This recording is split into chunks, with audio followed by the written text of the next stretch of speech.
लेकिन जिनकी टाइमली शादी हो गई और बच्चा भी चाह रहे हैं, उनको बच्चा नहीं हो रहा, उसके बहुत सारे रीजन, क्योंकि अगर देखा जाए तो 3 मेन रीजंस होते हैं। फाइब्रॉइड्स जो यूट्रस में अक्सर हो जाते हैं लेडीज को, और अगर आप देखें तो ओल्ड एज वाली लेडीज को ज्यादा होते हैं। तो ये फाइब्रॉइड्स होते क्या हैं, ये आप हमें बताएं। बट व्हाट आई थिंक कि पहले बच्चे बहुत होते थे तो हमारे यूट्रस को टाइम ही नहीं मिलता था। तो मैम हम पीसीओडी और पीसीओएस की बात हम करेंगे।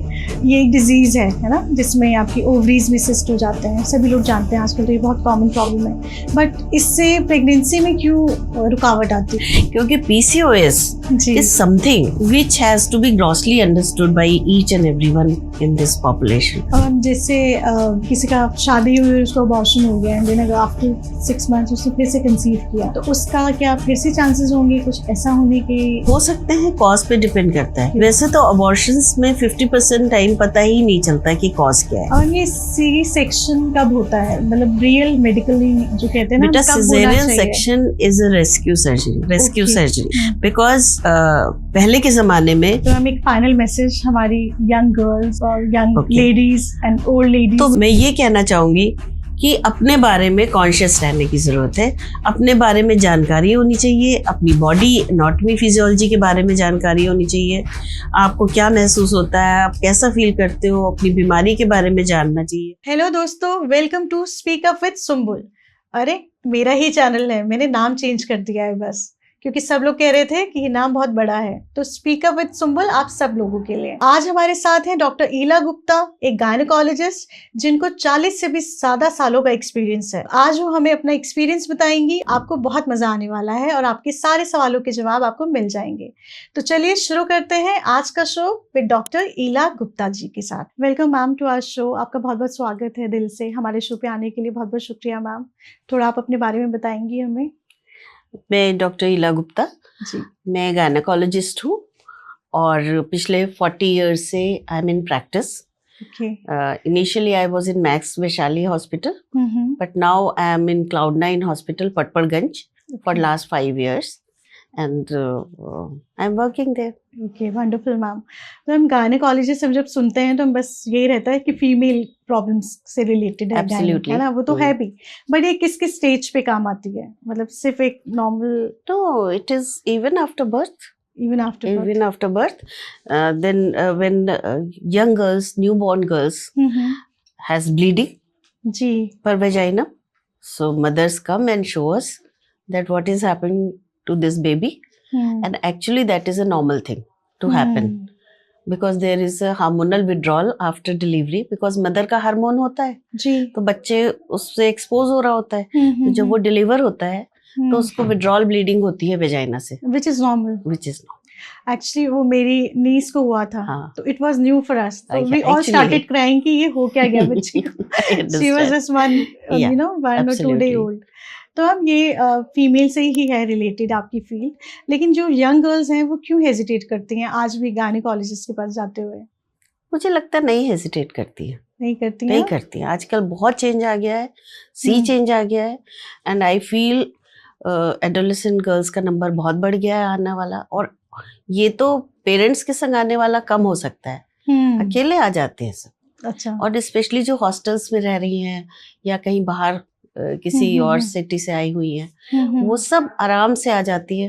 And because there is lot of sort of sexual activity starts at very early stage nowadays, so they have problems and then they come to meet us.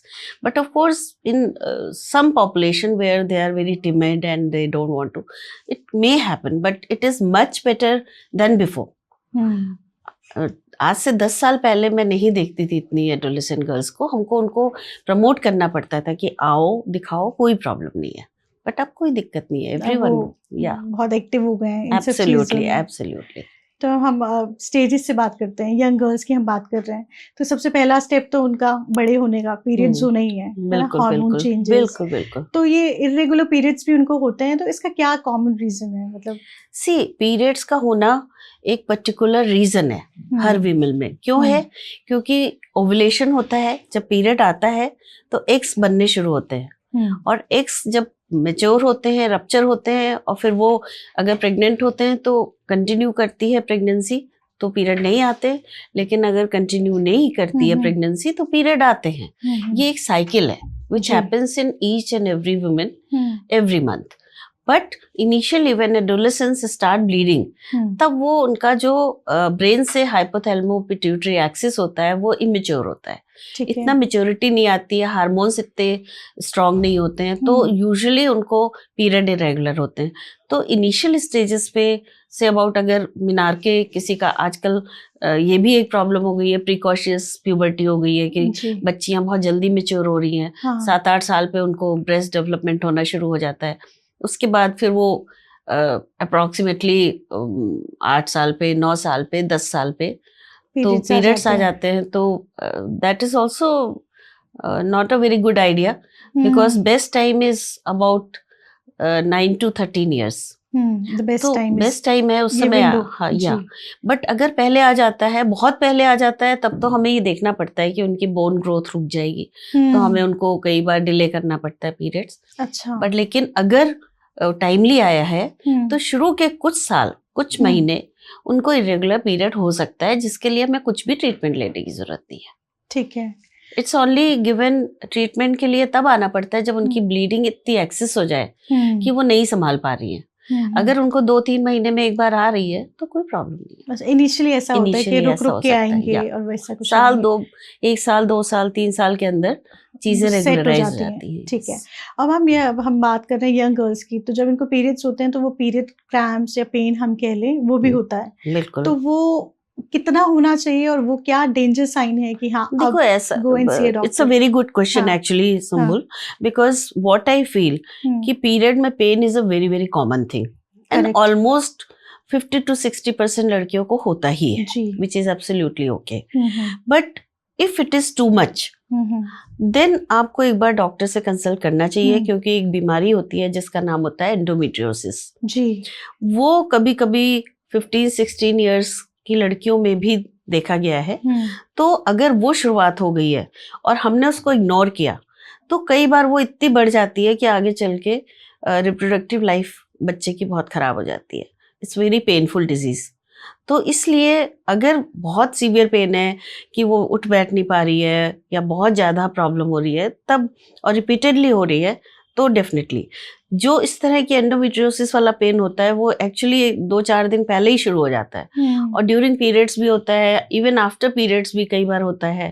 Thighs pen होता है, back एक होता है, severe cramps होते हैं। अगर इतना ज़्यादा हो रहा है तो जरूर डॉक्टर को दिखा लेना चाहिए। तो हम ये इजी डिटेक्टेबल है, मतलब अगर ये डिजीज है इट्स नॉट डिटेक्टेबल। कई बार हम लोग नहीं डिटेक्ट कर पाते हैं, बट हम एजम्पशन पे कि ये हो सकता है एंडोमेट्रियोसिस हो, हम कई बार उसको ओरल कॉन्ट्रासेप्टिव पिल्स दे देते हैं 3 महीने 6 महीने या 8 महीने के लिए, तो जो प्रॉब्लम हो रही होती है वो थोड़ा सप्रेस हो जाती है। और पीरियड्स भी शायद इसमें जल्दी आ जाते हैं 10 डेज पे या कुछ ऐसे। नहीं, it's not necessary. It might be there but it is not necessary. Alright. तो मतलब ये पेन से ही है। तो मैम हम पीसीओडी और पीसीओएस की बात हम करेंगे। ये एक डिजीज है ना, जिसमें आपकी ओवरीज में सिस्ट हो जाते हैं, सभी लोग जानते हैं आजकल, तो ये बहुत कॉमन प्रॉब्लम है। बट इससे प्रेगनेंसी में क्यों रुकावट आती है, ये आप हमें थोड़ा बताइए। Thank you Sumbul for asking this question, क्योंकि PCOS is something which has to be grossly understood by each and everyone in this population, because PCOS is a syndrome जिसमें कि हार्मोनल इम्बैलेंस होता है। It's not such a disease कि आप उससे disease मान के उससे टेंशन में आ जाए, लेकिन ये यूजुअली लाइफस्टाइल के डिरेंजमेंट की वजह से होता है। Because I am in gynae for last 50 years and I have seen changes from that time to this time, because in those days there were people used to come very rarely with this problem that 2-3 महीने तक period नहीं हुए, फिर बहुत heavy and prolong periods हो रहे हैं। उस समय उसको हम स्टीवन लेवेंथॉल स्टीवन सिंड्रोम कहते थे। अच्छा। उसमें क्या होता था कि ओवरीज में सिस्टिक ओवरीज हो जाती थी, and then we used to give hormonal यही टैबलेट्स जो देते थे, ओरल कॉन्ट्रासेप्टिव पिल्स, तो उससे वो बेटर होता था। अच्छा। It was Stein Leventhal syndrome. Okay. But in around 86 के आसपास it has been given a new name, PCOD, polycystic ovarian syndrome. Why? Because it was more because of the lifestyle. What lifestyle? Obesity, history of diabetes and lack of good eating habits, lack of exercise and stress. पहले के ज़माने में अगर आप देखिए तो पहले लड़कियों को इतनी स्ट्रेस नहीं होती थी, सिर्फ एक ही स्ट्रेस होती थी शादी की। इसके अलावा वो एंजॉय करती थी लाइफ, कि अपना थोड़ा बहुत पढ़ लिया, फिर शादी हो गई, अगर आईएएस ऑफिसर से शादी हो गई तो ऑफिसर नहीं बन गई, डॉक्टर से शादी हो गई तो डॉक्टर नहीं बन गई, अपने करियर की कोई चिंता नहीं थी। लेकिन नाउ इट्स नॉट सो। हर लड़की को अपने कैरियर की चिंता है, हर लड़की काम करना चाहती है। तो जब वो ये काम स्ट्रेस लेती है, काम करती है, तो उसकी बॉडी पे उसका निगेटिव इम्पैक्ट होता है। कैसे निगेटिव इम्पैक्ट होता है? क्योंकि अगर खाना पीना ठीक से नहीं खाए, एक्सरसाइज नहीं करे, वेट गेन हो रहा है, और टॉप ऑफ इट अगर पेरेंट्स में डायबिटीज की हिस्ट्री है, क्या होता है कि पीरियड्स डिले होने लगते हैं। Whenever there is obesity, there may be delayed periods, and जब वो पीरियड आते हैं वो अंदर की लाइनिंग इतनी बढ़ जाती है कि फिर वो ब्लीडिंग बंद नहीं होती है बहुत दिनों तक।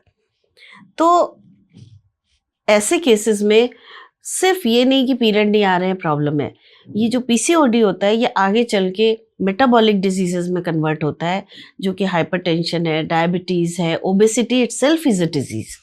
ओबेसिटी को हमें नॉर्मल ये नहीं लेना चाहिए मोटापा, but it is a very bad disease which is responsible for many diseases, which invites actually many more diseases absolutely in your body. So obesity is the main this thing।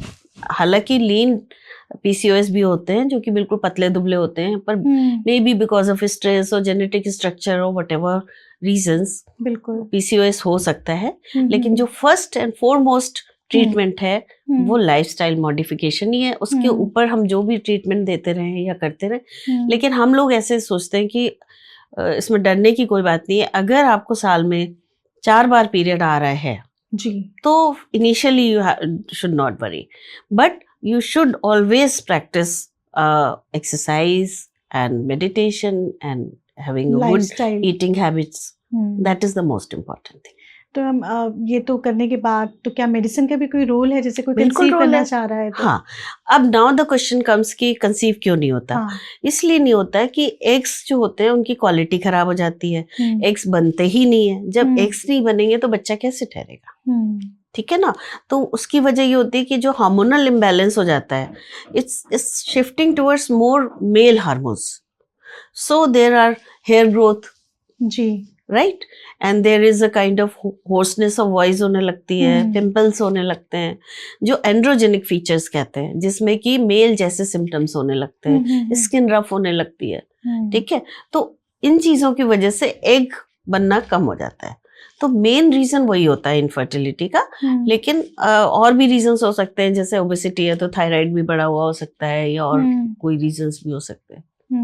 लेकिन वही होता है ना, शादी से पहले तो अगर लड़कियों को नहीं हो रहा, जैसे मैं अपनी बात कहूँ, मुझे पीसीओएस रहा है, तो शादी से पहले नहीं होता था तो मैं खुश होती थी कि नहीं हो रहा, मगर शादी के बाद जब बच्चे के लिए सोचा और हमें लगता था कि अरे पीरियड्स नहीं हो रहे तो शायद कंसीव कर लिया, और पता चलता था कि नहीं, ऐसा नहीं है, शादी के बाद ही डायग्नोस हुआ, जबकि वो बीमारी पहले से रही होगी।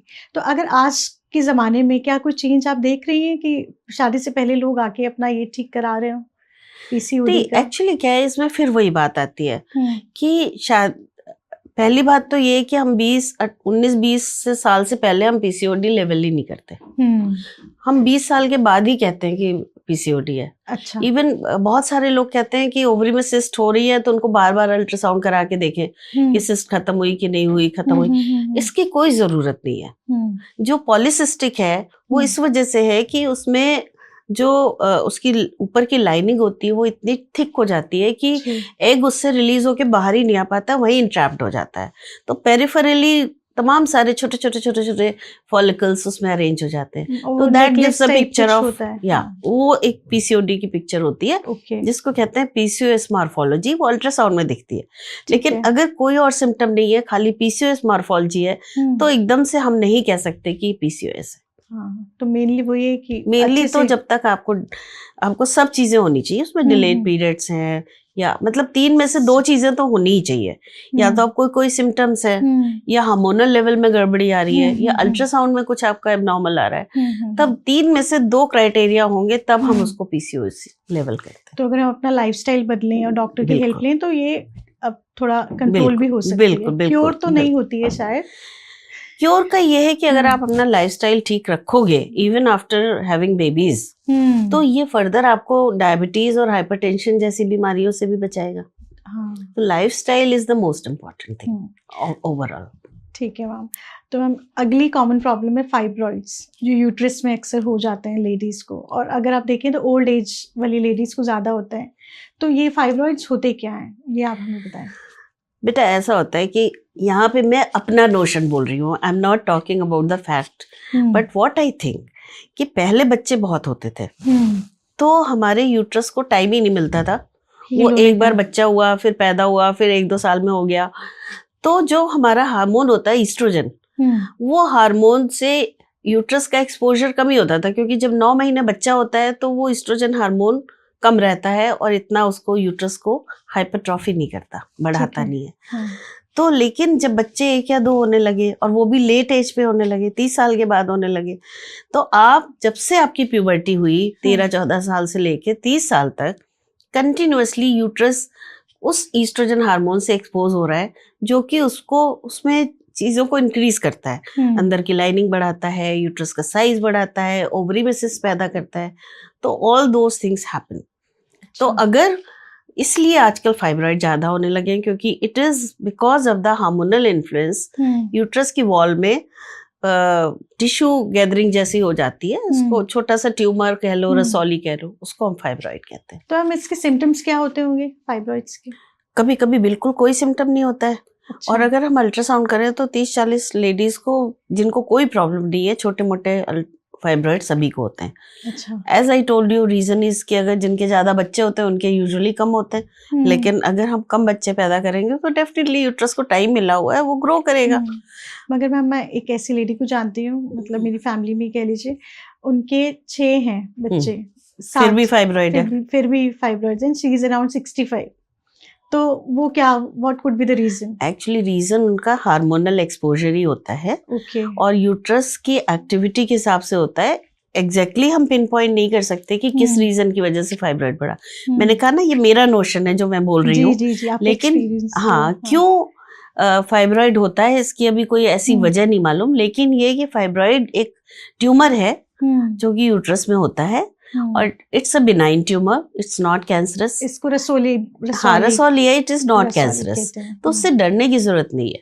और ये भी नहीं है कि इतना सा छोटा सा 2 सेंटीमीटर का फाइब्रॉइड आया और आपने कहा अब तो बच्चेदानी निकालो क्योंकि मैं फाइब्रॉइड हो गया बस। अच्छा। तो ऐसे डरने की जरूरत नहीं है। दिस इज ओनली, और as you have told about, asked about the symptoms, तो सिम्टम्स की प्रॉब्लम ये है कि अगर एक्सेसिव ब्लीडिंग हो रही है या पेन हो रहा है ना, या कंप्रेशन के सिम्टम्स हो रहे हैं कि बड़ा फाइब्रॉइड होने की वजह से कहीं पे कंप्रेशन हो रहा है जिसकी वजह से प्रॉब्लम्स हो रही है, तो वो सिम्टम्स होते हैं उसके। अदरवाइज काफी बार ये एसिम्प्टोमेटिक होता है। आप अल्ट्रासाउंड कराओ, आपको दिखेगा कि फाइब्रॉइड बैठा हुआ है। ओके। तो ये क्या, इसको क्या ये प्रेशर करता है अगर मतलब ज्यादा बड़ा बहुत है बड़ा तो, हो गया तो यूरिन वाले एरिया हाँ, को उस प्रेशर एरिया को बहुत बड़ा हो गया, बार आता है, यूरिन भी बार बार आता है। अगर वो इस तरह से प्रेजेंट है कि पेशाब की थैली पे कंप्रेस करेगा तो बार बार यूरिन आएगा, पर अगर उस डायरेक्शन में नहीं है तो मे भी नहीं आएगा। लेकिन अगर बहुत बढ़ के ऊपर तक आ जाता है कई बार 5 महीने 6 महीने की प्रेगनेंसी जितना बड़ा हो जाता है, बिल्कुल, तो फिर तो वो ऊपर के स्ट्रक्चर्स को भी कंप्रेस करेगा, तो उसको निकालने ही फायदेमंद है। अगर साइज बड़ा है निकालने के लिए सबसे इम्पोर्टेंट 2 ही रीजंस होते हैं। एक तो ये होता है कि अगर बहुत बड़ा हो गया तब, या उसकी वजह से जो ब्लीडिंग हो रही है वो कंट्रोल नहीं हो पा रही है किसी भी तरह से, तब हम इसको निकालने के लिए सोचते हैं। तो हम खाली फाइब्रॉइड भी निकाल सकते हैं अगर लेडी यंग है, और अगर इस एज में है कि जहाँ उनको आगे बच्चे नहीं पैदा करने हैं और उनका काफी 45 साल के हो गए हैं, 46 साल के, तो हम यूट्रस ही रिमूव कर देते हैं। अच्छा, सेफ है वो करना, और उससे फिर कोई हेल्थ भी वो नहीं होगा, कोई इशू नहीं होता। हाँ। तो मैम प्रेग्नेंट है कोई और उसको फाइब्रॉइड हो गया, तो इसका कोई रिस्क होता है फाइब्रॉइड? इस पे डिपेंड करता है कि वो किस जगह पे है। अच्छा। अगर वो ऐसी जगह पे है जहाँ वो बच्चे को बढ़ने नहीं दे रहा, या ऐसी जगह पे है जहाँ पे डिलीवरी के टाइम वो ऑब्स्ट्रक्ट कर देगा, बच्चा नहीं निकल पाएगा, तो इन सब चीजों में प्रॉब्लम हो सकती है। बट अगर वो क्योंकि फाइब्रॉइड 3 तरह के होते हैं, एक यूट्रस के बाहर पड़ा हुआ होता है, वो कोई प्रॉब्लम नहीं करता है, लेकिन उसका साइज प्रॉब्लम कर सकता है। फिर एक यूट्रस की वॉल के अंदर होते हैं, जो कि जिसकी वजह से कई बार blood supply to the baby कम होने लगती है, या एक अंदर की तरफ होते हैं, अंदर कैविटी में होते हैं तो प्रेगनेंसी ही नहीं करने देते। और अगर प्रेगनेंसी हो भी जाती है तो या तो बच्चा बहुत वीक हो जाएगा या फिर अबॉर्शन हो जाएगा। तो वो तो डिपेंड करता हाँ, है डिपेंड कि करता है। कहाँ पे। मैम अब हम बात करेंगे शादी, फर्टिलिटी और फैमिली प्लानिंग की। तो मैम मेरा पहला सवाल है कि राइट एज क्या होती है बच्चा? ये तो इतना मेरा सोर पॉइंट है, जी। क्योंकि मैं ये कह कह के सबसे थक गई हूँ, क्योंकि आजकल लड़कियां अपने कैरियर बनाने के चक्कर में 30 साल से पहले तो शादी ही नहीं करती। नहीं, 30 तो कॉमन मैं है। ये सबको बताना चाहती हूँ कि जो बेस्ट एज है बच्चा पैदा करने की, वो आप ऐसे मान लो कि पहले के जमाने में हम 23 से 30 साल लेते थे, आज की डेट में आप चलो 25 से 32 साल कर लो, लेकिन वो बहुत इंपॉर्टेंट एज है, क्योंकि उस एज में अगर आप बच्चे पैदा करेंगे तो ना तो कोई प्रॉब्लम होगी, बच्चे आराम से पैदा होंगे, कोई दिक्कत नहीं होगी, नॉर्मल डिलीवरी ज्यादा होंगी और टाइमली बेबी हो जाएंगे, ना इनफर्टिलिटी की भी समस्या नहीं होगी।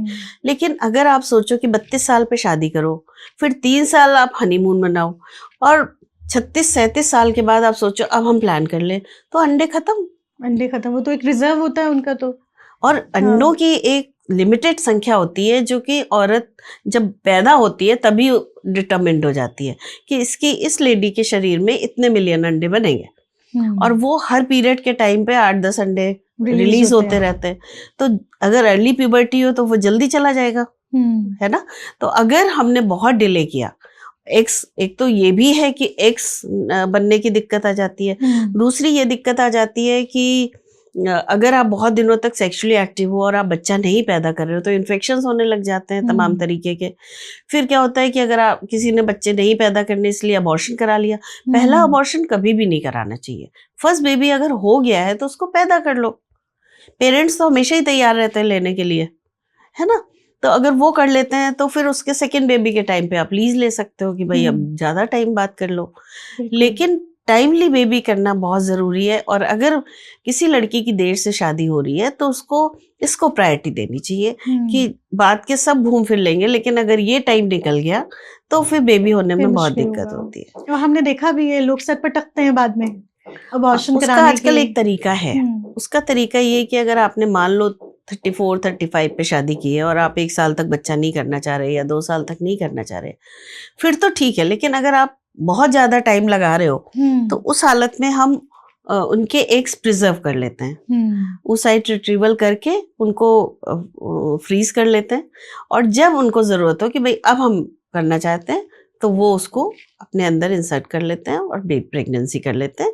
ये है फिर वही IVF, इन विट्रो फर्टिलाइजेशन, या IUI में नहीं होगा ये। अच्छा, क्योंकि एग्स आपने निकाल लिए तो वो IVF हो गया। करेक्ट, अब वो एग्स हाँ, अगर एग्स अंदर है तभी वो IUI में होगा, लेकिन एग्स हमने बाहर निकाल लिए तो then it becomes procedure IVF। तो IVF से ही हो पाएगा फिर। हाँ, IVF से होगा, जैसे हमने देखा भी है कि कितने सेलिब्रिटीज भी इसको ऑप्ट कर रहे हैं। तो हम ये तो रहा जो ज़्यादा एज में शादी कर रही हैं तो उनके लिए आपने बताया, लेकिन जिनकी टाइमली शादी हो गई और वो बच्चा भी चाह रहे हैं, उनको बच्चा नहीं हो रहा, उसके बहुत सारे रीजंस हैं। क्योंकि अगर देखा जाए तो 3 मेन रीजंस होते हैं कि स्पर्म काउंट ठीक होना चाहिए, एग्स बनते रहने चाहिए, और यूट्रस की कंडीशन ठीक होनी चाहिए, यूट्रस के अंदर की लाइनिंग ठीक होनी चाहिए, और ट्यूब्स खुली हुई होनी चाहिए। ये 3 चीजें बेसिक रिक्वायरमेंट है फॉर हैविंग एनी बेबी। तो अगर स्पर्म काउंट कम है या हस्बैंड स्मोकिंग ज्यादा करता है, अल्कोहलिक है या डायबिटिक है, तो उसका स्पर्म काउंट का गड़बड़ है, मोटिलिटी कम है, काउंट गड़बड़ है, तो कंसेप्शन में प्रॉब्लम होगी। और अगर वाइफ मोटी बहुत है, ओबीज है, या कभी बचपन में उसको ट्यूबरक्लोसिस हुआ जिसकी बाद से ट्यूबल ब्लॉकेड हो गया, या अंदर की लाइनिंग खराब हो गई, या फिर उसके एग्स नहीं बन पा रहे हैं बिकॉज ऑफ PCOD, और या फिर फाइब्रॉइड हो गए बड़े बड़े जो कि बच्चा नहीं ठहरने दे रहे हैं, तो any of the reason can be there for not conceiving. फिर ऐसे कई होते हैं कि जिनका अनएक्सप्लेन्ड भी कहते हैं कि कोई रीजन नहीं निकलता, कोई रीजन नहीं निकलता, लेकिन बेबी नहीं होता किसी भी तरीके से। तो ऐसे केसेस एक्चुअली इसलिए होते हैं क्योंकि हम लोग अभी 200% नहीं जानते IVF इनफर्टिलिटी के बारे में। There are factors which are still under research. जब वो पता चल जाएंगे तो हो सकता है वो फैक्टर्स उसमें रिस्पॉन्सिबल हो, बिल्कुल अनएक्सप्लेन्ड इनफर्टिलिटी में, तो फिर वो अभी अननोन है, अननोन है। हाँ, yes. ठीक है। तो मैम बेसिक टेस्ट आप बताइए हमारे व्यूवर्स को जो वो करा सके। बेसिक टेस्ट देखो मतलब होता है डॉक्टर के initially? सुपरविजन के बगैर वो नहीं करा पाएंगे, अच्छा। लेकिन हाँ कुछ ब्लड टेस्ट जरूर करा सकते हैं वो। हाँ, जैसे कि अगर उनकी ओबेसिटी है तो वो शुगर के लिए टेस्ट करा सकते हैं, थायराइड के लिए कर सकते हैं। और इसमें मैं एक चीज और ऐड कर देती हूँ, जो प्री कंसेप्शन काउंसलिंग है वो भी बहुत इंपॉर्टेंट चीज है। ओके। क्योंकि आप प्रेगनेंसी अगर प्लान कर रहे हो, बेशक आपने अभी शुरू किया है, आपको कोई इनफर्टिलिटी नहीं है, तो आपको कुछ चीजों का हमेशा ख्याल रखना चाहिए कि आपका हीमोग्लोबिन अच्छा हो, आपको किसी तरह का इन्फेक्शन नहीं हो कहीं पे, अगर डायबिटीज है कि नहीं है, थायराइड है कि नहीं है। फिर दूसरी चीज, आप वैक्सीनेटेड हो फुली कि नहीं हो। अगर वैक्सीनेटेड हो फुली तो ठीक है, नहीं हो तो वो वैक्सीन पहले लगवाओ फिर प्लान करो। चौथी चीज कि अगर थैलेसीमिया नाम की एक चीज होती है, अब तो यहाँ तक कहते हैं कि जब शादी करो तो देख लो कि हस्बैंड और वाइफ का थैलेसीमिया प्रोफाइल ठीक है, मतलब किसी एक का ज्यादा है तो दूसरे का नॉर्मल है, दोनों का एबनॉर्मल है तो बच्चा थैलेसीमिया मेजर पैदा हो सकता है, जो कि एक बहुत बड़ा बर्डन है सोसाइटी पे भी और पेरेंट्स पे भी, और बच्चे की लाइफ भी हेल हो जाती है। तो इसलिए इट इज इम्पॉर्टेंट कि ये टेस्ट हम जरूर करा लें पहले, और डॉक्टर से कंसल्ट कर तो जरूरी ही डॉक्टर से है। कंसल्ट करना हाँ। जरूरी है। मैम अब हम आएंगे प्रेगनेंसी और चाइल्डहुड की तरफ। तो मैम आपके पास तो केसेस आते ही हैं, तो प्रेगनेंसी में क्या चीजें हैं जो एक लेडी इग्नोर करती है इनिशियली, कि मतलब वो ध्यान ही नहीं देती साइंस की प्रेगनेंसी के? तो बेटा आजकल तो यूजुअली ये बहुत कम हो गया है, क्योंकि जो लोग प्रेगनेंसी चाह रहे हैं वो पहले से ही गूगल करके बैठे होते हैं उनको सब पता होता है। लेकिन सबसे इम्पोर्टेंट सिम्टम्स एंड साइन होते हैं, डिजीनेस होती है, नॉजिया होती है, घबराहट होती है, लो ग्रेड फीवर होता है, बहुत गिरी सी तबीयत होती है, लेजीनेस बहुत आ जाती है, इमोशनल टर्मोइल्स होते हैं। तो मतलब दीज आर द सिम्टम्स जो कि एक्चुअली कोई ऐसा भी होता है जिसको कोई सिम्टम नहीं होता। हाँ बिल्कुल कोई सिम्टम नहीं होता। और मैम ये प्रेगनेंसी में हमारी डाइट बच्चे की ग्रोथ पे क्या असर करती है? बहुत इम्पोर्टेंट है। अच्छा। डाइट, एक्सरसाइज, रेस्ट, ये 3 चीजें ऑप्टिमम होनी चाहिए प्रेगनेंसी, किसी भी प्रेगनेंसी के लिए।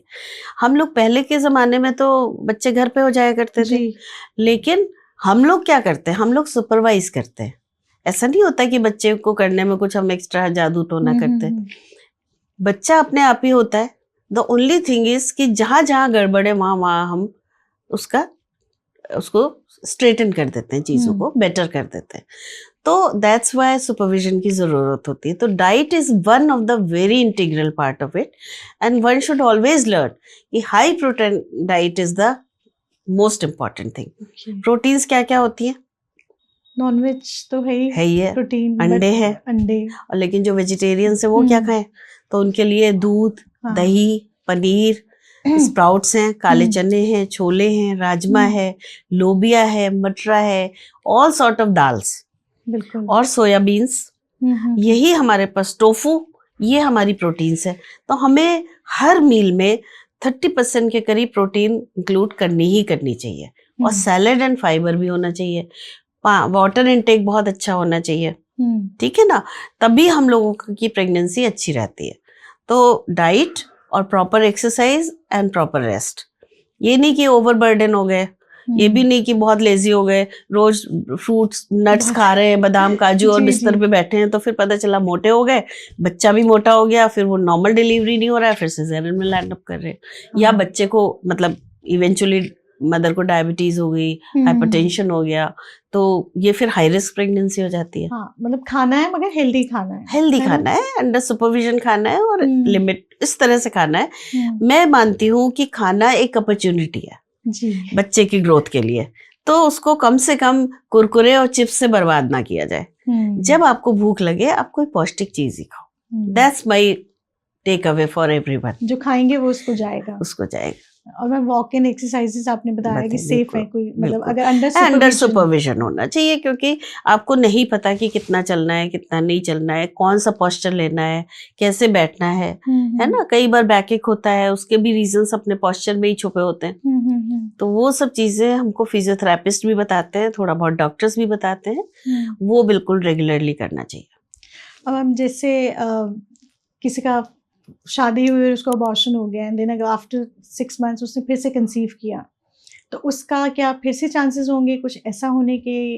हो सकते हैं, कॉज पे डिपेंड करता है। ओके। वैसे तो अबॉर्शंस में 50% टाइम पता ही नहीं चलता कि कॉज क्या है, लेकिन जिनमें पता चलता है उनमें कुछ मोटे तौर पे हम लोगों को रूल आउट करना होता है कि क्यों ऐसा हुआ। हाँ, the correct term is miscarriage. Miscarriage, जो हम यस। कहते हैं। तो मिसकैरेज हाँ। के लिए हम लोगों को कुछ टेस्ट भी कराने होते हैं, जो डॉक्टर्स के पास जाएंगे तो कराते भी है। ठीक है। फिर अगर टेस्ट में कोई एबनॉर्मलिटी निकलती है तो उसको करेक्ट करते हैं। फिर दूसरी चीज हम सपोर्ट मेडिसिन देते हैं जिससे कि अबॉर्शन ना हो।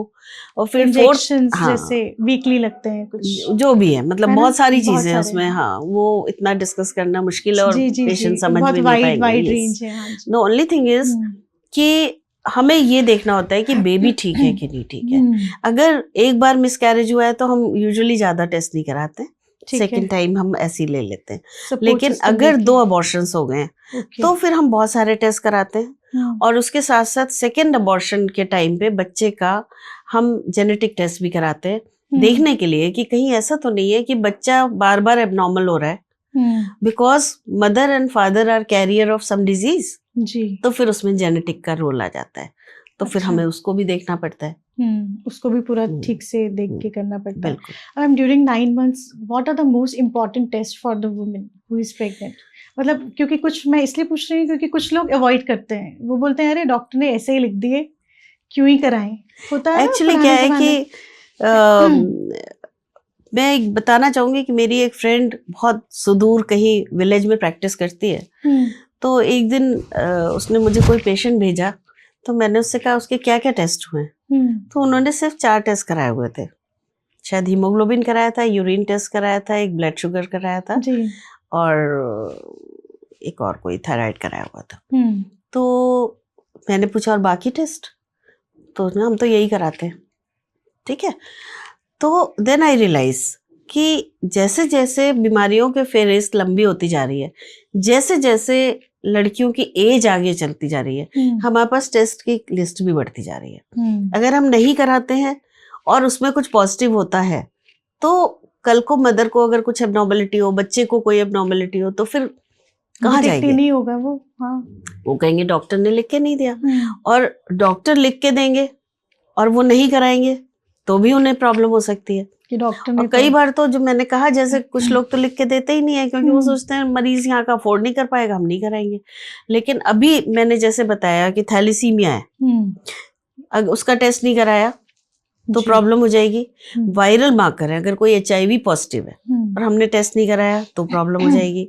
अगर किसी को हेपेटाइटिस पॉजिटिव है, उसका टेस्ट नहीं कराया तो प्रॉब्लम हो जाएगी।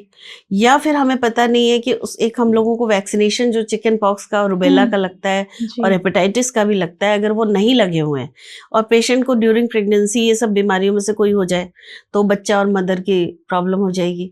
तो वो भी हमें उसके भी टेस्ट करा के देखते हैं कि भाई वैक्सीनेटेड है कि नहीं है वैक्सीनेटेड। ठीक है ना। हीमोग्लोबिन तो बोल ही दिया, यूरिन में इन्फेक्शन ना हो तो यूरिन टेस्ट भी करा के देखेंगे। ठीक है। तो ये सब चीजें तो हम कराते हैं। फिर डायबिटीज नहीं है तो उसको वो भी देखेंगे, थायराइड है कि नहीं है वो भी देखेंगे।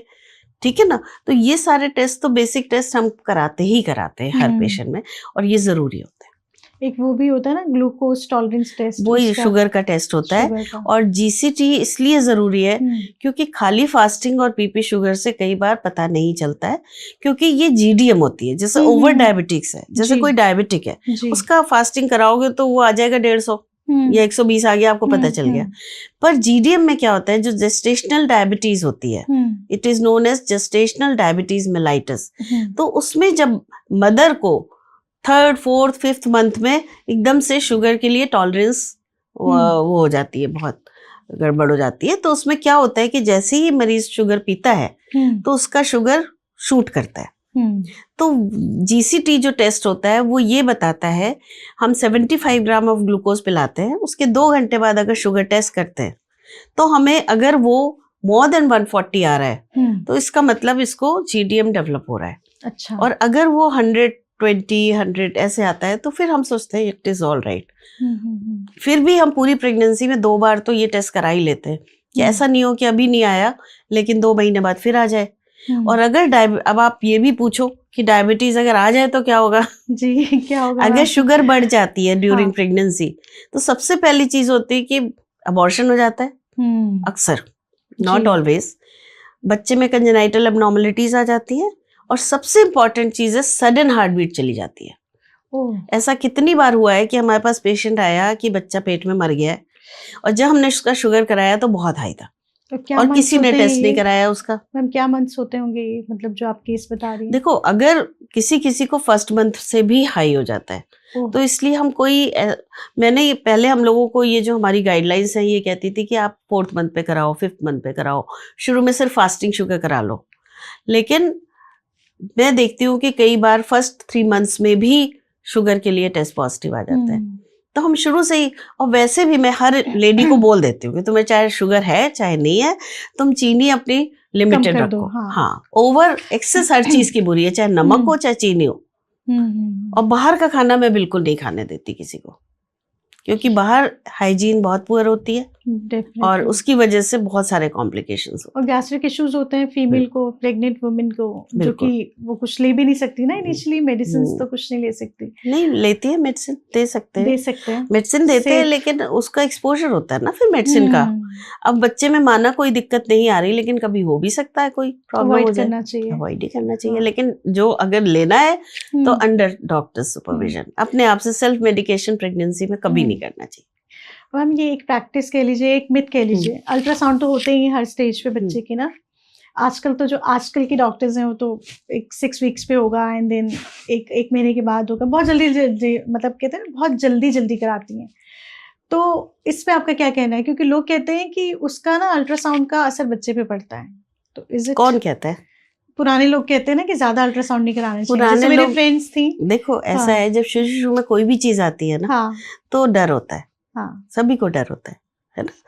तो लेकिन जब स्टडीज हो जाती है उसके ऊपर, उसका बहुत यूज हो जाता है, बहुत सारे केसेस हो जाते हैं। मान लो उन्होंने 50,000 केसेस कर लिए अल्ट्रासाउंड के, और उसमें डिफेक्ट नहीं कि उतने ही आए जितने के नॉर्मल होते हैं, तो इसका अल्ट्रासाउंड से फर्क नहीं पड़ा है ना जी। तो अल्ट्रासाउंड जो है साउंड वेव्स होती है, जिनकी एक फ्रीक्वेंसी होती है जो कि बच्चे में हम डालते हैं और बच्चे के ऑर्गन्स को देखते हैं। लेकिन अगर इसकी बहुत हायर फ्रीक्वेंसी होती है किसी चीज की, वो करें तो शायद कोई प्रॉब्लम हो सकती हो। बट अभी तक जितनी स्टडीज हुई है उसके हिसाब से अल्ट्रासाउंड से कोई भी प्रॉब्लम नहीं होती। और हम लोग जैसे अब आपने पूछा कि लोग जल्दी जल्दी अल्ट्रासाउंड कराते हैं, तो एक्चुअली जल्दी नहीं कराते। हमारे 3 अल्ट्रासाउंड मैंडेटरी हैं। सबसे पहला अल्ट्रासाउंड होता है डेटिंग स्कैन, जो कि 7 वीक्स के आसपास होता है। फिर दूसरा स्कैन होता है 11 से 13 हफ्ते पे, न्यूकल स्कैन या NT-NB स्कैन। उसमें हम डाउन सिंड्रोम के लिए जेनेटिक टेस्टिंग भी करते हैं, तो वो कंबाइंड टेस्ट होता है। उससे हमें करीब 92% के तक सेंसिटिविटी वाला टेस्ट है। उससे हमें अंदाजा लग जाता है कि बच्चे में कोई जेनेटिक डिसऑर्डर तो नहीं है। तो कौन सी ऐसी लेडी होगी जो नहीं जानना चाहिए। बिल्कुल। फिर हम करते हैं 18 से 20 हफ्ते पे, जिसमें बच्चे में कोई स्ट्रक्चरल डिफेक्ट तो ना हो, क्योंकि 11 से 13 हफ्ते पे बहुत सारी अंग बनते नहीं है पूरे। तो हम लोग 18 से 20 हफ्ते पे फिर से एक स्ट्रक्चर्स देखते हैं बच्चे के, कि कोई क्लेफ्ट पैलेट क्लेफ्ट लिप तो नहीं है, 6 उंगलियां हैं, आईज ठीक हैं, कान ऐसे मुड़े हुए हैं, ऐसे हो रखे हैं, पैरों में CTV तो नहीं है, टेढ़े तो नहीं हो रहे पैर। तो ये सब चीजें हम स्ट्रक्चरल एनॉमली में देखते हैं। तो दीज आर मस्ट। ये अल्ट्रासाउंड होने ही चाहिए, इनको मिस नहीं करना चाहिए। इनको मिस करने से खुद का ही नुकसान होगा। उसके बाद 2 अल्ट्रासाउंड करीबन और होते हैं। तो प्रैक्टिकली एक प्रेगनेंसी में 5 अल्ट्रासाउंड्स के करीब होते ही हैं। लेकिन जिनकी प्रेगनेंसी हाई रिस्क होती है, या जहाँ पे हम लोगों को कोई फेयर होता है कि बच्चा वीक है, ग्रो नहीं कर रहा है, उसमें हमें थोड़े ज्यादा अल्ट्रासाउंड्स हो जाते हैं।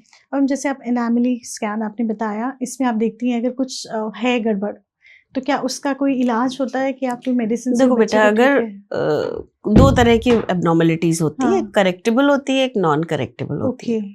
और एक होती है जो बच्चे को जिंदा रहने में कोई अड़चन नहीं पैदा करती, और एक होती है जो अड़चन पैदा करती है। तो अगर अड़चन पैदा करने वाली बीमारी होगी तो टर्मिनेट होगी प्रेगनेंसी। अगर करेक्टेबल होगी तो मरीज के ऊपर डिपेंड करता है कि वो उसको करेक्ट करा के बच्चे के संग रहना चाहेगा कि नहीं रहना चाहेगा। हालांकि हम लोग बहुत काउंसिल करते हैं कि करेक्टेबल है तो उसको पैदा करो, उसको अबॉर्ट कराने का कोई नहीं है। पर कई बार पेरेंट्स बहुत वो हो जाते हैं कि नहीं, हमें इसको नहीं रखना है कुछ है, लेकिन उनकी चॉइस होती नहीं है इसमें। अगर बच्चा करेक्टेबल एनॉमली है तो उसको पैदा कर लेना चाहिए, अनलेस उसमें कोई जेनेटिक डिसऑर्डर नहीं। अगर उस बीमारी के संग उसका जीन्स भी खराब है तो फिर उसको तो हम अबॉर्ट करेंगे ही करेंगे। मैम मैंने एक मिथ आपसे पूछ ली अल्ट्रासाउंड के बारे में, दूसरी मिथ है कि 2 लोगों को खाना चाहिए जब प्रेग्नेंट हो, तो क्या ये सही है? नहीं, ऐसा नहीं है। आपको थोड़ा एक्सेस फूड जरूर चाहिए होता है, आपको कैलोरीज भी चूंकि एक्स्ट्रा कंज्यूम करनी होती है, और ऐसे 2 लोगों का फूड तो आप खा भी नहीं सकते हो, है ना। और हर स्टेज के लिए थोड़ा सा डिफरेंट होता है। जब शुरू में बच्चा बहुत छोटा होता है, 3 मंथ्स तक तो मदर खा ही नहीं पाती है क्योंकि नोजिया वोमिटिंग होती है, तो कई बार 4th मंथ तक वेट थोड़ा कम होता है। पर 3rd, 4th, 5th मंथ के बाद से मदर का वेट रेगुलरली बढ़ना शुरू होता है, अप्रोक्सीमेटली 1 पाउंड पर वीक के हिसाब से। तो वो फिर हम लोग उसको फिर हम मेजर करते हैं, उसके पहले हम बॉदर नहीं करते कि अगर एकदम से 3 किलो से ज्यादा वेट कम हो गया है तो हम सोचते हैं कि भाई मदर को हमें कुछ देना चाहिए, डिहाइड्रेशन हो रहा है या हाइपर एमेसिस हो रही है, ज्यादा वॉमिटिंग हो रही है, बिल्कुल ही खा नहीं पा रही है, तो हम वो करते हैं। लेकिन उसके बाद हम बेबी की ग्रोथ ठीक है और मदर की डाइट, मदर को भी कोई वीकनेस नहीं है, बच्चा भी ठीक ग्रो कर रहा है, तो इतनी डाइट हम लोग रिकमेंड करते हैं। ठीक है मैम। मैम अगली मिथ है कि क्रेविंग से आप जेंडर पता लगा सकते हैं। These are very sort of gimmick है ना। कोई अगर ये बताने लग जाए तो हिंदुस्तान में तो सबके पास बहुत टाइम है, सब सुनने लगते हैं, और फिर उसमें अगर 10 लोग भी सही निकल आए तो वो तो कहेंगे अरे ये तो बहुत अच्छा मेथड है। हम लोग कई बार ये कहते थे कि अगर किसी इंसान को नमक और चीनी की पुड़िया बना के रख दो और सब बीमारियों में देना शुरू करो तो उसमें से 40-50% तो अपने आप ही ठीक हो जाएंगे। तो वो 50% तो उसको ऐसे पैर पकड़ के बैठ जाएंगे कि भैया तुमने मुझे ठीक किया, बिल्कुल, है ना। तो इट्स लाइक दिस। अच्छा, तो इसलिए जो है ऐसे कोई नहीं पता लगा सकता इससे क्या है। अब ये सी सेक्शन कब होता है, मतलब रियल मेडिकली जो कहते हैं ना, बेटा caesarean section is a rescue surgery because पहले के जमाने में मदर्स इवेंचुअली कई बार मर जाती थी, मैटरनल मॉर्टेलिटी बहुत हाई थी। रीजन बीइंग कि उनके पास कोई साधन नहीं होता था, बच्चा पेट में तड़प तड़प के बच्चा भी मर जाता था, माँ भी मर जाती थी, दाइयों के पास कोई होता नहीं था कि वो कुछ करें, हॉस्पिटल्स बड़ी दूर दूर होते थे, तो बहुत ज़्यादा प्रॉब्लम्स थी। लेकिन जब से सिजेरियन सेक्शन डिड्यूस हुआ है तब से ऐसे पेशेंट्स में जिनमें ऑब्स्ट्रक्टेड लेबर है या बिल्कुल उनका डिलीवरी हो नहीं सकती, हड्डी बहुत छोटी है या बच्चा बहुत बड़ा है और वो उसी में टक्कर मार मार के दोनों ही मर गए, तो वो सिजेरियन करके हम निकाल लेते हैं उसको, सेफ है। हाँ, लेकिन वही वाली बात है कि अब ऐसा हो गया है इन दिनों, बहुत ज्यादा हो गया कि पेशेंट हरसेल्फ से इसकी मुझे पेन नहीं करना, मैं ऐसे ही कर दो सिजेरियन, क्योंकि it's easy method. But natural delivery के अपने फायदे नुकसान है और सिजेरियन के अपने, लेकिन caesarean is actually should not be the choice. Normal delivery is the choice. Caesarean तभी कराते हैं जबकि कोई इंडिकेशन होता है, कुछ प्रॉब्लम होती है जिसकी वजह से माँ या बच्चे की जान को खतरा होता है, only then we do caesarean.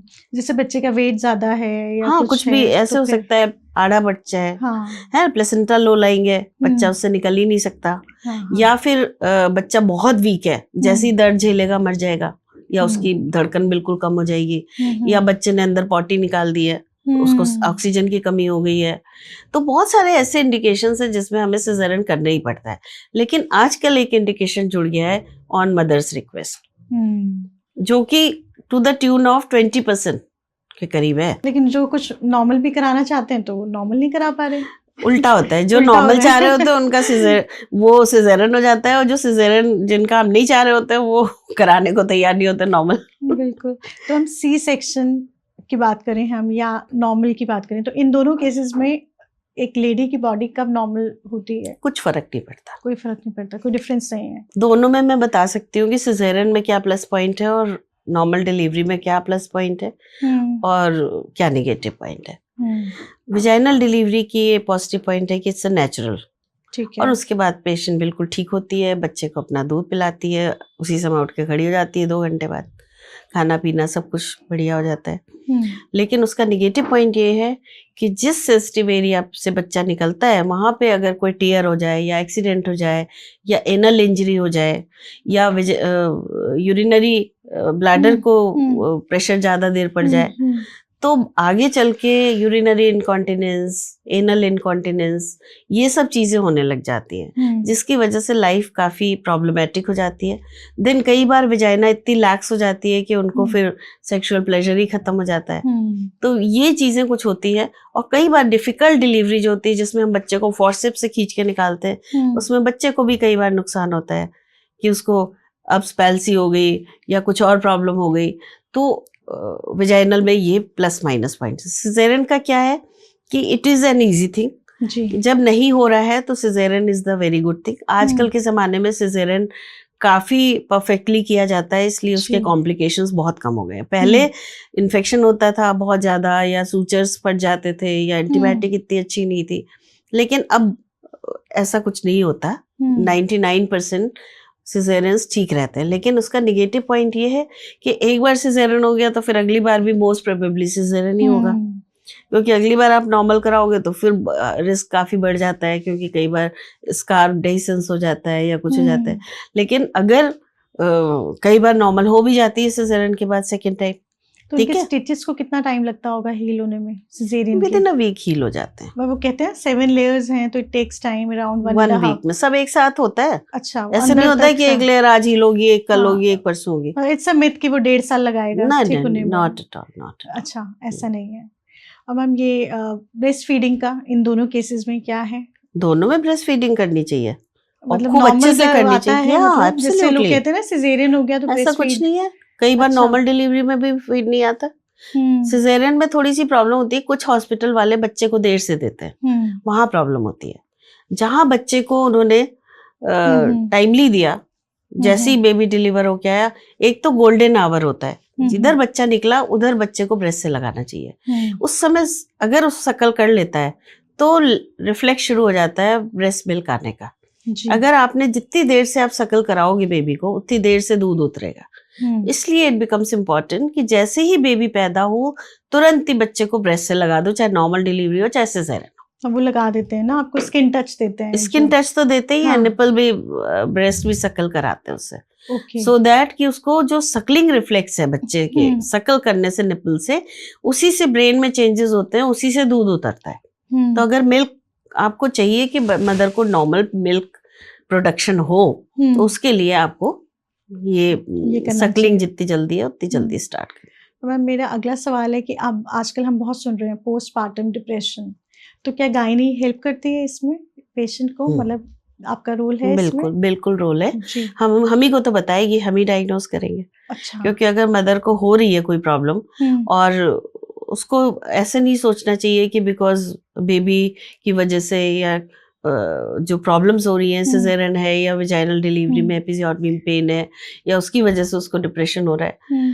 लेकिन अगर उसको बैठे बैठे रोना आ रहा है, घबराहट हो रही है, उसका बच्चे को देखने का मन नहीं कर रहा है, ना दूध पिलाने का मन कर रहा है, तो उसको जरूर कांटेक्ट करना चाहिए अपनी गायनी से। तो हम लोग भी ट्रीटमेंट दे सकते हैं, लेकिन जब हमें लगता है कि she needs a little more specialised care, तब हम साइकेट्रिस्ट पे भी भेजते हैं कई बार। अच्छा, तो मतलब उसको करना चाहिए अपनी गायनी से कंसल्ट, बिल्कुल कंसल्ट, बिल्कुल बिल्कुल। ठीक है मैम, एक बिगेस्ट मिथ जो आप गायनेकोलॉजिस्ट को लेके तोड़ना चाहती हैं, जो लोग सोचते हैं? हाँ, इसमें बिगेस्ट एक नहीं है, 3-4 मिथ्स है। कोई नहीं, सबसे पहला मिथ्स है कि गायनी सारी गायनी सिजेरियन कर देती है। हाँ जी। ये बहुत बड़ा मिथ है जी। ऐसा बिल्कुल भी नहीं है। मैंने तो आज तक किसी को ऐसे को नहीं देखा कि जो जबरदस्ती सिजेरियन करता हो। ये मैं जरूर कह सकती हूँ कि थोड़ा सा 10-20% का गैप हो सकता है कि अगर मान लो किसी को बच्चे की धड़कन कम हो रही है, अगर हम उसको छोड़ दें तो हो सकता है कि वो डिलीवर हो जाए, और ये भी हो सकता है कि वो मर जाए पेट में। बिल्कुल। तो डॉक्टर्स भी तो इंसान है, उनको डर लगता है कि अगर हमने अभी नहीं किया सिजेरियन तो बच्चे को कुछ हो जाएगा। लेकिन कई बार क्या होता है, जब मदर पेरेंट्स नहीं कंसेंट देते और हम लोग मान लो नॉर्मल बेबी पैदा हो गया, तो वो उनकी ये मिथ और पुख्ता हो जाती है कि देखा हमने मना किया तो नॉर्मल हो गया और सब धड़कन सब सही है। लेकिन जिन लोगों के संग प्रॉब्लम होती है वो तो ऊपर आके कभी नहीं कहते ना कि भाई हमारे बच्चे को ये हो गया, आप मत करना। फिर वो केस कर देते हैं, फिर उसके बाद वो ये कहते हैं कि भाई आपने क्यों नहीं बताया हमें, आपको बताना चाहिए था हमें, तभी हम लोगों को क्या पता, हम तो लेमैन है, लेकिन वो लेमैन उस समय बिल्कुल स्ट्रिक्टली वो हो जाते हैं कि नहीं हमें नहीं कराना सिजेरियन। और इसमें वो लेडीज ज्यादा बोलती हैं जिनको बिल्कुल भी नॉलेज नहीं है, जो बिल्कुल अनएजुकेटेड है। तो यहाँ पे ये सबसे बड़ा मिथ है गायनी को लेके कि वो सिजेरियन कर देती हैं और पैसे के लिए करती हैं और लूटती हैं। ये मिथ बहुत ही खराब है और इससे हम सभी त्रस्त हैं। मैंने तो आज तक कोई डॉक्टर ऐसी नहीं देखी कि जो पैसे की खातिर सिजेरियन करे। और वैसे भी हमारे हॉस्पिटल में तो सिजेरियन और नॉर्मल डिलीवरी का एक ही बिल होता है, वो फर्क नहीं है उसमें कोई भी। तो लेकिन फिर भी ये जो कोई भी डॉक्टर कभी भी नहीं चाहता कि अगर उसकी मरीज की नॉर्मल इजी डिलीवरी हो रही है तो उसको जबरदस्ती वो सिजेरियन में कन्वर्ट करते। जहाँ पे कोई टेंशन होता है, जहाँ पे डाउट होता है, जहाँ पे ये होता है कि कहीं ऐसा ना हो कि बच्चे को कुछ हो जाए, या जहाँ पे हमें ये एंटिसिपेशन होता है कि ये हमारे एक्सपीरियंस के हिसाब से ये बच्चा नीचे नहीं आएगा या नहीं डिलीवर होगा, उसमें जरूर कई बार हम कहते हैं कि भाई इसमें लग नहीं रहा है। लेकिन कई बार लोग नहीं मानते हैं तो वो कई घंटों तक उसमें करते हैं, एफर्ट करते हैं और फिर लास्ट में सिजेरियन होता है। बिल्कुल ऐसे ही होता है। तो मैम एक फाइनल मैसेज हमारी यंग गर्ल्स और young ladies and old ladies, तो मैं हेल्थ से ना कंसर्न होके मैं ये कहना चाहूंगी कि अपने बारे में कॉन्शियस रहने की ज़रूरत है, अपने बारे में जानकारी होनी चाहिए, अपनी बॉडी एनाटॉमी फिजियोलॉजी के बारे में जानकारी होनी चाहिए, आपको क्या महसूस होता है, आप कैसा फील करते हो, अपनी बीमारी के बारे में जानना चाहिए। अगर आजकल आपके हाथ में गूगल है आप कर लो, लेकिन उस पर डिपेंड मत करो, उसको हमसे आके पूछ लो कि इट इज़ ओके और not, we are here to help you. और सब लड़कियों को ये है कि एक बात जो मैं कहना चाहूँगी कि जो प्री मैरिटल सेक्स है जी, उसमें लड़कियां काफी परेशानी में पड़ती हैं फिर। तो मैं सोचती हूँ कि अगर आप लोगों को आप सेक्सुअली एक्टिव हो गए हो मैरिज से पहले तो अपना ख्याल रखना आपके हाथ में है। Please use some contraceptive method and don't fall in the trap of pregnancy. अगर आप प्री मैरिज मैरिटल एज में अगर प्रेग्नेंट हो जाते हो तो ये आपके लिए बहुत बड़ा दर्द है। इसलिए हमेशा डॉक्टर से एडवाइस लेके कॉन्ट्रासेप्शन यूज करिए। और 18 साल से कम की लड़की, और बॉयज के लिए भी है कि अगर 18 साल से कम की लड़की के संग अगर आप सेक्स करते हो तो आप पॉक्सो एक्ट में गिरफ्तार हो सकते हो, पुलिस आपको पकड़ के ले जाएगी। तो ये चीजें सबको ध्यान में रखनी है। बिल्कुल, बहुत अच्छा मैसेज दिया ma'am, and thank you so much. आपने अपना इतना कीमती वक्त क्लिनिक से निकाल कर हमें दिया। Thank you so much ma'am, thank you आने के लिए और इतने अच्छे से समझाने के लिए। Thank you so much, thanks a lot. तो उम्मीद है दोस्तों आपको आज का शो बहुत पसंद आया होगा और मुझे यकीन है कि आपके बहुत सारे सवालों के जवाब मिल गए होंगे। तो अगर आपको ये शो पसंद आया है तो प्लीज लाइक शेयर सब्सक्राइब करना ना भूलें और इसको आगे अपने दोस्तों के साथ भी जरूर शेयर करें। मिलते हैं अगले बहुत ही इंफॉर्मेटिव एपिसोड्स के साथ। तब तक के लिए stay healthy, stay relatable and stay happy. Good bye.